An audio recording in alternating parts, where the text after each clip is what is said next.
Hello everyone, so আজকে চলে এসেছি আরও একটা নতুন ভিডিও নিয়ে। আর আজকের টপিকটা হলো ভিডিওগ্রাফি। তোমরা কিভাবে ভিডিওগ্রাফি স্টার্ট করতে পারো। আশা করি তোমরা সবাই জানো যে ভিডিওগ্রাফিটা ডে বাই ডে কত বেশি পপুলার হয়ে যাচ্ছে। আর তোমরা যদি শুধু ফটোগ্রাফারও হও আর তোমরা যে টাইপেরই ফটোগ্রাফি করো না কেন, তোমরা দেখবে যে ক্লায়েন্টরা আজকাল ফটোগ্রাফির সাথে সাথে ভিডিওগ্রাফিটাও চাইছে। ইভেন অনলাইন প্ল্যাটফর্মরাও ভিডিওগ্রাফিটাকে এখন বেশি ফেভার করছে। বিট বি লাইক রিলস বা শর্টস, সব জায়গাতেই দেখবে যে ভিডিওগ্রাফিটা এখন বেশ পপুলার একটা সেগমেন্ট। আর তোমরা অলরেডি যে ক্যামেরা ইউজ করে ফটোগ্রাফি করছো, সেটা ডিএসএলআর হতে পারে বা মিররলেস হতে পারে, সেই পার্টিকুলার ক্যামেরাগুলো থেকে ভিডিওগ্রাফিও খুব ভালো হয়। সো আজকে এই ভিডিওতে তোমাদেরকে জানাবো যে বেসিক ফান্ডামেন্টালসগুলো কি কি আছে ভিডিওগ্রাফির। তোমরা ভিডিওগ্রাফি যদি স্টার্ট করতে চাও, ডেফিনেটলি এই ভিডিওটা তোমাদেরকে হেল্প করবে। সো সবার আগে তোমাদেরকে বেসিক ফান্ডামেন্টালসগুলো বুঝিয়ে দিই, যেগুলো জেনে রাখা উচিত ভিডিওগ্রাফি স্টার্ট করতে গেলে। ফার্স্ট ইম্পর্টেন্ট জিনিস ভিডিওগ্রাফিতে, সেটা হচ্ছে প্লেব্যাক ফ্রেম রেটস, যেটা অ্যাকচুয়ালি ফটোগ্রাফিতে এক্সিস্টই করে না। আর আমি এখানে শাটার স্পিডের কথা বলছি না। প্লেব্যাক ফ্রেম রেট হলো যে কতগুলো ফ্রেমস ডিসপ্লে হচ্ছে পার সেকেন্ডে যখন কেউ ভিডিওটা দেখছে যে কোনো স্ক্রিনের মধ্যে। নর্মাল প্লেব্যাক স্পিড বলতে আমরা যেটা বুঝি সেটা হচ্ছে 24 ফ্রেমস পার সেকেন্ড, বা তোমরা যদি প্যাল রিজনে থাকো তাহলে 25 frames per second. So movies বা ওয়েব সিরিজে তোমরা যে ন্যাচারাল যে একটা মোশন দেখো, যে ন্যাচারাল মোশন ব্লার, সেটা দেখতে পাও। তার কারণ হচ্ছে সেই ফুটেজটা শুট করা 24 ফ্রেমস বা 25 ফ্রেমসে। এখানে একটা জিনিস একটু খুব ইম্পর্টেন্ট, সেটা অ্যাকচুয়ালি মেনশন করে দিতে চাই। সেটা হচ্ছে এনটিএসসি আর প্যাল রিজন বেসিক্যালি দুটো আলাদা আলাদা রিজন হয়। তোমরা নিজেদের জিওগ্রাফিক্যাল লোকেশন হিসেবে তোমরা ইন্টারনেটে চেক করতে পারো যে তোমাদের যে কান্ট্রিটা সেটা কোন রিজনের মধ্যে পড়ছে।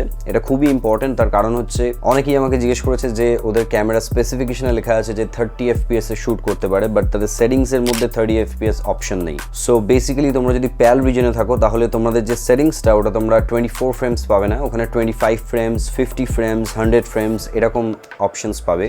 আর তোমাদের যদি এনটিএসসি রিজনে দেওয়া থাকে ক্যামেরা, তাহলে তোমরা 24 ফ্রেমস, 30 ফ্রেমস, 60 ফ্রেমস, 120 ফ্রেমস এই টাইপের অপশনস পাবে। এই সেটিংসটা বেসিক্যালি রিজনের যে ইলেকট্রিসিটি হার্টস আছে ওটার সাথে ম্যাচ করে বানানো হয়েছে। সো যদি তোমরা কখনো দেখো যে ইনডোরে তোমরা ভিডিও রেকর্ড করছো, আর বিশেষ করে যে ইনডোর যে লাইটসগুলো হয়, সেই লাইটগুলো যদি ফ্লিকার হয়, তার একটা ভেরি গুড রিজন যে তোমরা ভুল রিজনে তোমাদের ক্যামেরাটাকে সুইচ করে রেখেছো, আর তোমরা ভুল FPS এ শুট করছো, তার জন্য ওই লাইট ফ্লিকার্সটা তোমরা দেখতে পাচ্ছ। সো এই সেটিংসটা নিয়ে অত বেশি চিন্তার কিছু নেই। এটা জাস্ট একবার তোমাদেরকে সেট আপ করতে হবে যখন তোমরা ফার্স্ট টাইম ভিডিওগ্রাফি স্টার্ট করছো। তারপরে leave it as it is, মানে ওটাকে আর চেঞ্জ করার কোনো দরকার নেই। সো তোমরা যখন 25 FPS এ কোনো ভিডিও শুট করছো, তার মানে হচ্ছে 25 ইন্ডিভিজুয়াল ফটোস চেঞ্জ হচ্ছে in a 1 second time frame, যেটা খুবই সাইমালটেনিয়াসলি আর অনেক ফাস্ট। তার জন্য আমাদের ব্রেন ওই ফটোসগুলোকে মার্জ করে একটা স্মুথ মুভমেন্টে পরিণত করছে। সো নর্মাল লুকিং যদি নর্মাল স্পিডে তোমরা ভিডিও রেকর্ড করতে চাও, তাহলে ওটা 24 ফ্রেমস বা 25 ফ্রেমস,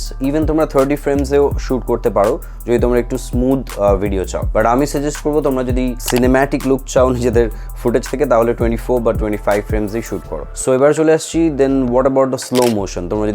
তোমরা এখন জানো যে স্লো মোশন ভিডিও এখন খুবই পপুলার, ইভেন আগে করেই পপুলারই ছিল। So slow motion video shoot করতে গেলে তোমাদেরকে কি সেটিংস অ্যাপ্লাই করতে হবে? দেন তোমাকে অনেক বেশি ফ্রেমসে শুট করতে হবে, আর ওই হাই ফ্রেম রেটসে যে ফুটেজটা তোমরা শুট করেছো ওটা তোমাদেরকে প্লেব্যাক করতে হবে নর্মাল স্পিডে। ফর এক্সাম্পল, তোমাদের ক্যামেরাতে যদি 50 ফ্রেমস এর অপশন থাকে যে 50 FPS অব্দি তোমরা শুট করতে পারবে, তার মানে ওটা হচ্ছে 2x স্লোমো। তোমরা একটা 50 ফ্রেমসের একটা ভিডিও রেকর্ড করলে পার সেকেন্ড, এবার ওই ভিডিওটাকে যদি তোমরা প্লেব্যাক করো নর্মাল 25 ফ্রেমস স্পিডে, তাহলে অটোমেটিক্যালি তোমার 1 সেকেন্ড যে ফুটেজটা আছে ওটা 2 সেকেন্ড হয়ে যাবে। সো বেসিক্যালি তোমরা হাফ স্পিডে বা হাফ মোশনে ভিডিওটা প্লে করছো। সো ওটাকে আমরা বলে থাকি যে 2x স্লোমো। আর তোমার ক্যামেরা যদি এর থেকেও হায়ার FPS এ শুট করতে পারে, লাইক 100 FPS, সেই ক্ষেত্রে তোমরা 4x স্লো মোশন অব্দি অ্যাচিভ করতে পারবে। মানে 1 সেকেন্ডের 100 FPS ফুটেজ তোমরা যদি প্লেব্যাক করো নর্মাল 25 ফ্রেমসে, তাহলে ওটা প্লেব্যাক হতে 4 সেকেন্ডস লাগবে। সো রিয়েল লাইফে যেটা তোমার 1 সেকেন্ডে যেটা ঘটেছে, সেটা অ্যাকচুয়ালি 4 সেকেন্ড ধরে ওটা প্লেব্যাক হচ্ছে। So it's a 4x slow বলতে পারো। এবার একটা ইম্পর্টেন্ট জিনিস, সেটা হচ্ছে রেজলিউশন। রেজলিউশন হচ্ছে বেসিক্যালি সাইজ। তোমরা যারা ফটোগ্রাফার তোমরা অলরেডি জানো যে ফটো যেরকম মেগাপিক্সেল বেসিক্যালি সাইজ হয়, সেরকমই ভিডিওর ক্ষেত্রে 4K ফুল HD যে টার্মসগুলো তোমরা শোনো, এগুলো হচ্ছে রেজলিউশন। সো রেজলিউশনের সাথে ভিডিওর যে কালার কন্ট্রাস্ট, এগুলোর কোনো সম্পর্ক নেই। অনেকেই ভাবে যে 4K মানেই অনেক বেশি high quality image. Actually 4K যেটা আগেই বললাম সেটা হচ্ছে সাইজ। তোমরা যদি একটা ছোট এক্সাম্পল তোমাদেরকে দিই, লাইক কিছু বছর আগে অবধি তোমরা আইফোনে দেখবে যে 12 মেগাপিক্সেল ফটোই আইফোন ক্যাপচার করতো। সেই ক্ষেত্রে মার্কেটে যে অ্যান্ড্রয়েড ফোনগুলো ছিল ওগুলো up to like 50 megapixel 100 megapixel photos capture করতো। বাট অনেকজনই তাও আইফোনই পারচেস করতো, কারণ আইফোনের 12 মেগাপিক্সেল ফটো বলতো অনেক বেশি ভালো। কারণ আইফোনের যে কম্পিউটেশনাল ফটোগ্রাফি বর যে হাইলাইটস, কালার প্রসেসিং, যেভাবে স্কিনস কালার্সগুলোকে রিপ্রোডিউস করে সেগুলো অনেক বেশি ন্যাচারাল বা লোকের কাছে অনেক বেশি প্লিজিং লাগতো। বাট হ্যাঁ, তোমরা যদি আইফোনের সেই 12 মেগাপিক্সেল ফটোসটাকে যদি ক্রপ করো অনেক, তাহলে দেখবে যে ওর মধ্যে ডিটেলস অনেক বেশি কম একটা 50 মেগাপিক্সেল বা একটা 100 মেগাপিক্সেলের ফটোজের থেকে। সো সেরকমই 4K হচ্ছে এখনকার বলতে পারো স্ট্যান্ডার্ড। আর 4K তে শুট করার আরও একটা প্লাস পয়েন্ট আছে, সেটা হচ্ছে হতে পারে তোমার ক্লায়েন্ট চাইছে full HD video, but 4K তে তোমরা যদি শুট করো, তোমরা যখন এডিটিং করবে তখন তোমরা ইজিলি ভিডিওটাকে ক্রপ করেও তোমরা রেজলিউশন লুজ করবে না। কারণ 4K মানে হচ্ছে almost like 4 times more resolution than full HD. So তোমার ক্যামেরা যদি 4K ভিডিও সাপোর্ট করে আর তোমার ক্যামেরা যদি 4K ভিডিওস এডিটিং হ্যান্ডেল করতে পারে, তো আমি সাজেস্ট করবো অলওয়েজ 4K তেই শুট করতে। এবারে ভিডিওর মধ্যে আরেকটা নেক্সট খুব ইম্পর্টেন্ট অ্যাসপেক্ট আছে, সেটা হচ্ছে শাটার স্পিড। ফটোর ক্ষেত্রে ব্যাপারটা আলাদা, মানে ফটোতে কেউ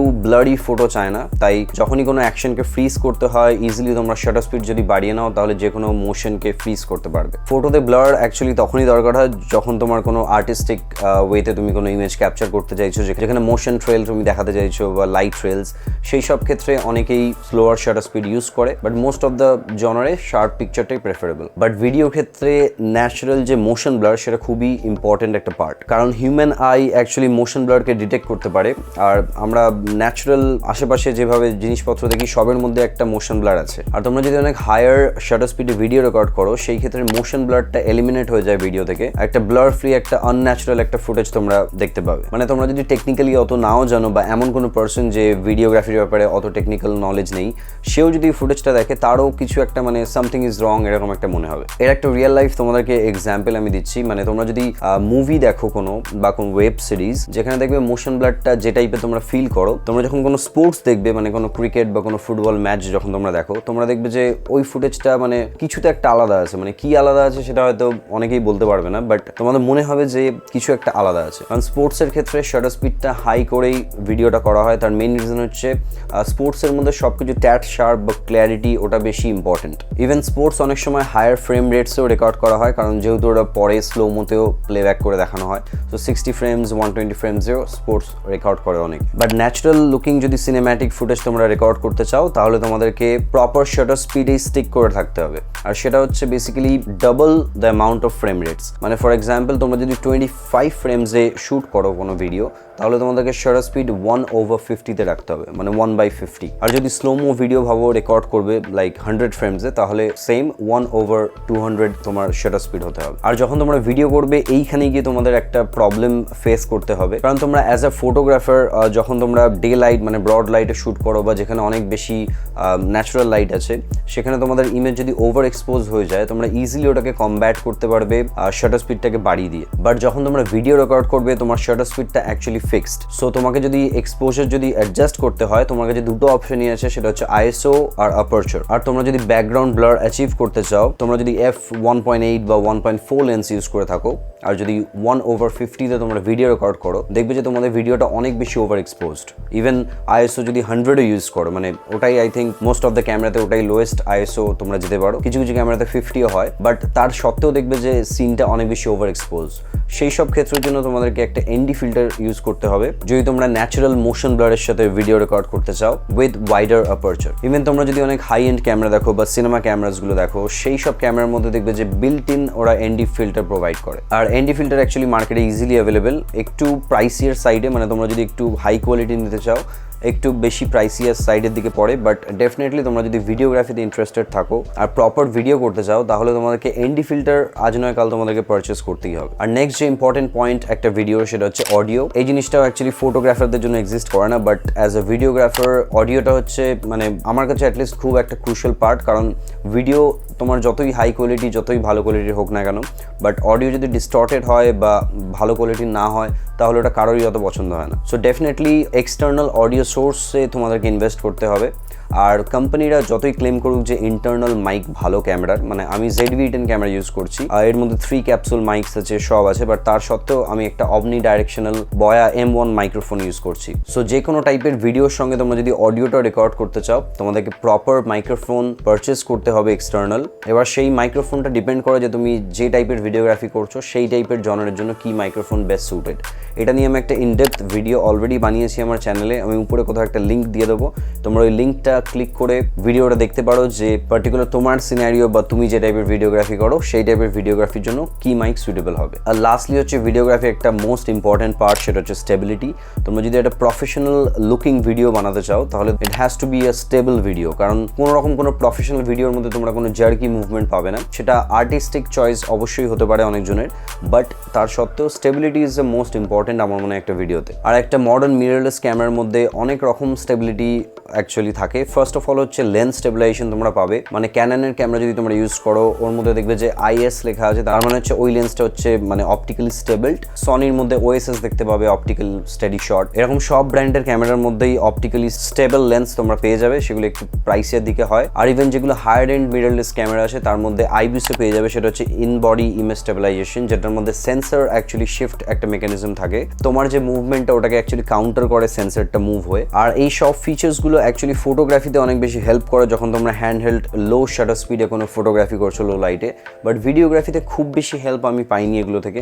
এগুলো ততক্ষণই কাজ করে যখন তোমরা এরকম কোনো টকিং হেড ভিডিও বানাচ্ছ বা যেখানে তোমার সাবজেক্ট স্টিল আছে, তোমার ক্যামেরা মুভমেন্ট বেশি নেই, বা এমন কোনো সিন যেখানে সাবজেক্ট হয়তো মুভ হচ্ছে বাট তোমার ক্যামেরা জাস্ট স্লোলি প্যান হচ্ছে, বা এই টাইপের ট্রাইপডের মধ্যে তোমরা ইউজ করছো, সেই সব ক্ষেত্রের জন্য IBIS বা লেন্স স্টেবিলাইজেশন এগুলো তোমাদেরকে হেল্প করবে।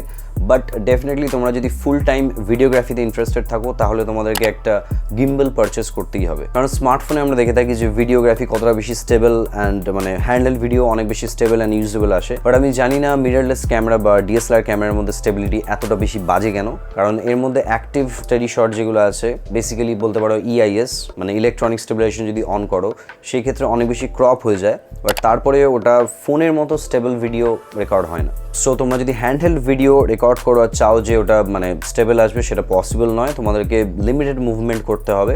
আর তোমরা যদি হায়ার শাটার স্পিডে ভিডিও রেকর্ড করো তাহলে এডিটিংয়ে ওটা স্টেবল করা ইজি, বাট সেই ক্ষেত্রে তোমরা ওই যে ন্যাচারাল যে মোশন ব্লার সেটা তোমরা লুজ করে যাবে। সো আমার মনে হয় তোমরা যদি ভিডিওগ্রাফিতে ইন্টারেস্টেড থাকো বা ফুল টাইম ভিডিওগ্রাফি স্টার্ট করতে চাও তাহলে তোমার একটা ভালো গিম্বেলে ইনভেস্ট করতে হবে, আদারওয়াইজ বেশি ডাইনামিক বা বেশি মুভমেন্ট আলা মানে কোনো শট তোমরা রেকর্ড করতে পারবে না। এই ছিল আজকে আমার ভিডিও, আশা করি তোমাদের ভিডিওটা থেকে অনেক কিছু বুঝতে হেল্প হয়েছে। আর এরপরেও যদি কোনো প্রশ্ন বা কোয়ারিজ তোমাদের থাকে তোমরা অলওয়েজ নিচে কমেন্ট করো, আর আদারওয়াইজ তোমরা ডাইরেক্ট আমাকে ডিএমও করতে পারো ইনস্টাতে, আমি নিচে আমার আইডিটা মেনশন করে দেবো। সো আজকের জন্য এইটুকু, থ্যাঙ্কস ফর ওয়াচিং, বাই।